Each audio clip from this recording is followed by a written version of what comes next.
पहाड़ों में रहने वाला हंटर ज़रा अकेला पड़ जाता है और उसी वजह से उसने अपने लिए वाइफ बाय कर ली।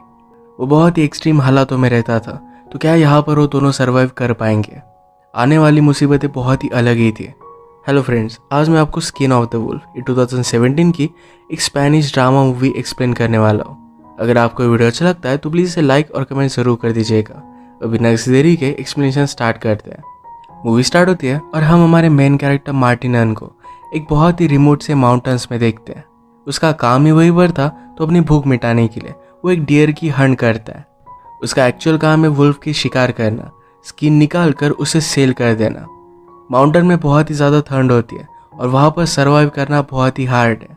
इस ठंड की वजह से जिस गांव में वो रहता है वहाँ के सारे लोग कहीं और रहने के लिए चले गए हैं। उसने अपने लिए कुछ शिप्स को भी पाल कर रखा है, उनका भी वो ख्याल रखता है, पानी गर्म करता है, अपना खाना खुद बनाता है। दिन भर शिकार करने के बाद रात में वुल्फ की स्किन पर वो काम करता है। ऐसे ही अकेला उसका पूरा विंटर बीत गया। फाइनली वुल्फ की सारी स्किन लेकर गांव में आने के लिए रेडी हो गया। रास्ता बहुत ही लॉन्ग था और उसमें बहुत सारी डिफिकल्टीज थी। एक रात उसे गुफा में बितानी पड़ती है। वो फाइनली गांव में आया और गांव के बारटेंडर ने उसे वेलकम किया। जिस बिजनेसमैन को मार्टिनोन सेल करने वाला था उसको बुला लेते हैं। इस बार मार्टिनोन ने अपनी प्राइस बढ़ा दी थी। वो कहता है इन वुल्फ्स में से 2 वुल्फ ये लेडीज थे, वो प्रेग्नेंट थी और नेक्स्ट ईयर मुझे कम वुल्फ्स मिलेंगे। इसी वजह से सप्लाई कम हो जाएगा और वो ज़्यादा चार्ज करता है। बिजनेसमैन ने बात मान ली और इसे वो परचेस कर लेता है। रात में बारटेंडर ने मार्टिनन से पूछा कि तुम्हारे डॉग का क्या हुआ। मार्टिनन कहता है कि डॉग्स के साथ सारी शिप्स को भी वुल्फ्स ने मार डाला था। वो फिर से नया डॉग नहीं पालना चाहता क्योंकि ट्रेन करने में उसे बहुत टाइम लग जाएगा। बारटेंडर ने कहा कि तुम अपने अकेलेपन के लिए शादी क्यों नहीं कर लेते। मार्टिनन कहता है कि वहाँ पर लड़की का जीना बहुत ही हार्ड हो जाएगा, वैसे भी औरतों को कंट्रोल करना है बहुत ही हार्ड होता है।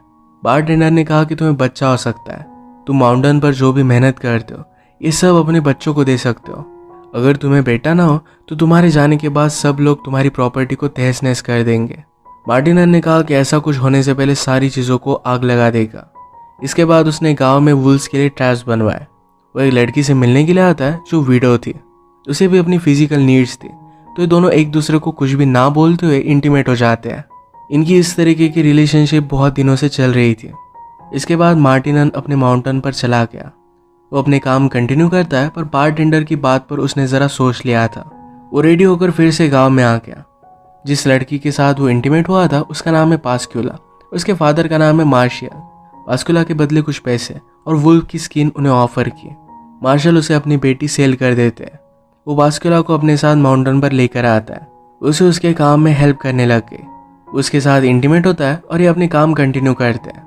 पास्कुला की तबीयत ज़रा खराब हो गई थी। एक दिन उसने मार्टिनन से कहा कि वो प्रेग्नेंट है। मार्टिनन बच्चे के लिए क्रीब बनवाना स्टार्ट कर देता है। पास्कुला ने पूछा कि क्या तुम्हें यहाँ से कहीं जाने का मन नहीं करता। मार्टिनन ने कहा कि मैं यहाँ पर ठीक हूँ। पास्कुला कहती कि तुम यहाँ पर अकेले हो, अगर तुम्हें कुछ हो जाता है तो फिर तुम क्या करोगे। मार्टिनन ने कहा कि आप यहाँ पर सर्वाइव करना सीख जाते हो, तुम्हें भी इन सब की आदत हो जाएगी, और अब मैं अकेला नहीं हूँ तो तुम मेरे साथ हो। एक दिन जब वो वुल्फ की शिकार करने के लिए गया और जब वो वापस आता है तब पास्कुला ज़मीन पर नीचे गिरी थी। अपनी प्रेगनेंसी और बीमारी की वजह से वो बहुत ही वीक हो गई थी। मार्टिनन उसका बहुत अच्छे से ख्याल रखता है। स्नो बहुत ही ज़्यादा बढ़ चुका था। पास्कुला को बहुत तकलीफ होती है। बेबी को बर्थ देते देते ही बेबी और उसकी दोनों की डेथ हो जाती है। इस बात से मार्टिनन बहुत ज़्यादा डिस्टर्ब हो गया। बेबी के लिए उसने जो क्रीब बनवाई थी इसे वो तोड़ देता है। पास्कुला और उसके बेटे के लिए उसने ग्रेव बनवाई। गुस्से में आसपास की सारी ग्रेव्स को तोड़ने लगता है। उसने उसकी बॉडी को बांध दिया और वैसे ही वो पास्कुला के फादर के पास उसे लेकर आया।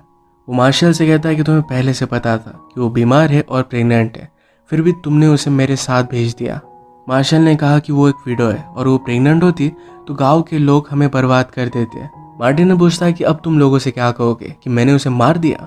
मार्शल कहता है कि किसी को कुछ भी पता नहीं चलेगा। मुझे लगा था कि पास्कुला को जब बेबी होगा तुम्हें लगेगा तुम्हारे बेबी है, इस वजह से सारी प्रॉब्लम सॉल्व हो जाएगी। मार्टिनन कहता है कि तुम्हारी बेटी को तुमसे ज़्यादा प्यार था। मार्टिनन कहता है कि पास्कुला सिर्फ तुम्हारी वजह से मेरे साथ आई थी, तुमने कभी भी उसके बारे में कुछ भी सोचा नहीं। अब वो गुस्सा था और पास्कुला के लिए उसने मार्शल को जो भी पैसे दिए थे उसे वापस चाहिए थे। ये पैसे लेने के लिए नेक्स्ट विंटर में आने वाला है। वो वापस माउंटेन में चला गया। पास्कुला के सारे कपड़े उसने जला दिया। पूरा विंटर अपना काम वो कंटिन्यू करता है।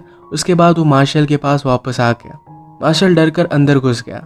मार्टिनन अंदर आया तो मार्शल ने अपनी दूसरी बेटी उसे दिखाई। वो कहता है कि अगर तुम इससे शादी करते हो तो ये तुम्हारे साथ आने के लिए रेडी है। मार्टिनन ने उसे चेक किया और देखा कि वो बीमार तो नहीं है। उसके बाद उसे एक्सेप्ट करता है। अगले दिन उनकी शादी हो गई। इस लड़की का नाम था एडेला। फादर एडेला से कहते हैं कि अब तुम मार्टिनन की हो चुकी हो, अब तुम उसके पास से भाग नहीं सकती। अगर तुमने भागने की कोशिश की तो वापस आकर हम सब लोगों को मार डालेगा। उसे पॉइजनस प्लांट के पत्ते दे देते हैं। अगर मार्टिनन के साथ जिंदा रहना उसे बहुत ही डिफिकल्ट लगा तो इन पत्तों के साथ वो सुसाइड कर सकती थी। इसके बाद तुरंत वो माउंटेन के लिए निकल पड़ते हैं। एडेला के लिए सफ़र बहुत ही हार्ड होता है और मार्टिनन उसका ख्याल रखता है। एडेला को ज़्यादा तकलीफ ना हो तो उसका सारा सामान भी उसने ही कैरी किया। एक रात वो उसके साथ इंटीमेट हो गया। वो बहुत ही फोर्सफुल था। एडेला ने यहाँ के रूटीन में एडजस्ट होने का ट्राई किया। कुछ दिनों के लिए मार्टिनन नीचे जा रहा था। एडेला कहती है कि अगर मेरे मदर और फादर से तुम्हारी बात हुई तो उन्हें बताना कि मैं ठीक हूँ। मार्टिनन ने कहा कि यहाँ पर रहना तुम सीख जाओगी। सारी चीज़ों को एडजस्ट करना ज़रा हार्ड है पर इतना बुरा भी नहीं है। वो जाते जाते कह कर गया कि अपना ख्याल रखना क्योंकि यहाँ पर स्नेक्स निकलते रहते हैं। एडेला को रात में अकेले सोने में बहुत ही डर लगता है। वो एक दिन आसपास घूम रही थी और वहाँ पर उसे पास्कुला उसके बेटे की ग्रेव दिखी। उसे पता नहीं था कि पास्कुला को एक बेटा भी हुआ था। इस बात से वो बहुत ही ज़्यादा डिस्टर्ब हो जाती है। मार्टिनन वापस आया। एडेला की मदर ने उसके लिए गिफ्ट भेजा था। ये फिर से वही पॉइजनस पत्ते थे। एक दो दिन एडेला मार्टिनन से कुछ भी पूछती नहीं। वो अपने कामों में बिजी हो गई थी पर उससे रहा नहीं जाता।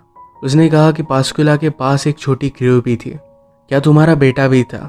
मार्टिनन ने कहा कि वो ज़मीन में सिर्फ होल्स है, उसका कोई भी मीनिंग नहीं है। इस बात से एडेला अपसेट हो जाती है। मार्टिनन ने कहा कि तुम्हारे फादर ने तुम्हारी सिस्टर को ऐसे ही भेज दिया। वो बीमार थी और प्रेग्नेंट थी और इसी वजह से उसकी डेथ हो गई। एडेला इस बात पर बिलीव नहीं करती और वो मार्टिनन को बहुत हेट करती है। वो बहुत रोई। एक दिन उसने रियलाइज़ किया कि उसका पेट निकल रहा है और वो प्रेग्नेंट है। इस बात से उसे बहुत ज़्यादा घिन आती है। ये वो मार्टिनन से छुपाना चाहती थी पर ये बात वो देख लेता है। अपनी प्रेगनेंसी की वजह से उसे बहुत ही वीक लगता है तो मार्टिनन उससे कुछ भी काम नहीं करवाता। उसका उसने ख्याल रखने का बहुत ट्राई किया। एडेला को लगने लग गया था कि मार्टिनन ने पास्कुला को मार डाला। इस वजह से उसकी हेट बहुत ही ज़्यादा बढ़ चुकी थी। उसके साथ रहना उसे अच्छा नहीं लगता था। वो जब काम पर गया था तो उन्हें मदर की पॉइजनस प्लांट उसने निकाले। इसे वो कूटकर चाय पत्ती में डाल देती है। रोज़ खाना खाने के साथ जब मार्टिनन चाय लेता था तो इसमें उसे मिक्स कर देती।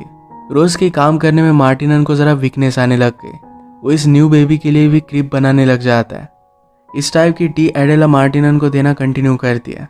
वो इतना वीक हो चुका था कि एडेला के वो पास नहीं आता।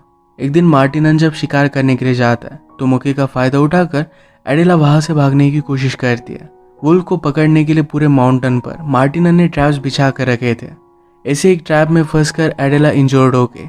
वो ऐसे ही निकलने की बहुत कोशिश करती है पर आगे चलकर बेहोश हो जाती है।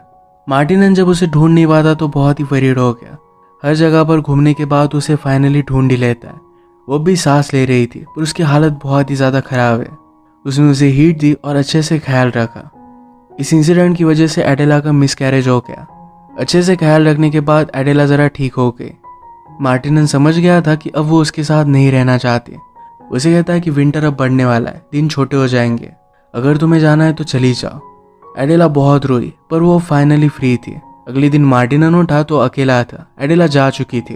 वो अपने लिए टी बनाता है और फिर उसे शक आया कि शायद इस टी में कुछ हो सकता है। उसने सारे टी के पॉट्स को चेक किया, उसमें पॉइजनस प्लांट उसे मिल गया। वो समझ गया कि एडेला ने उसके साथ क्या किया था। उसने अपने होने वाले बेबी के लिए जो क्रीप बनाई थी इसे लेकर वो बैठ जाता है।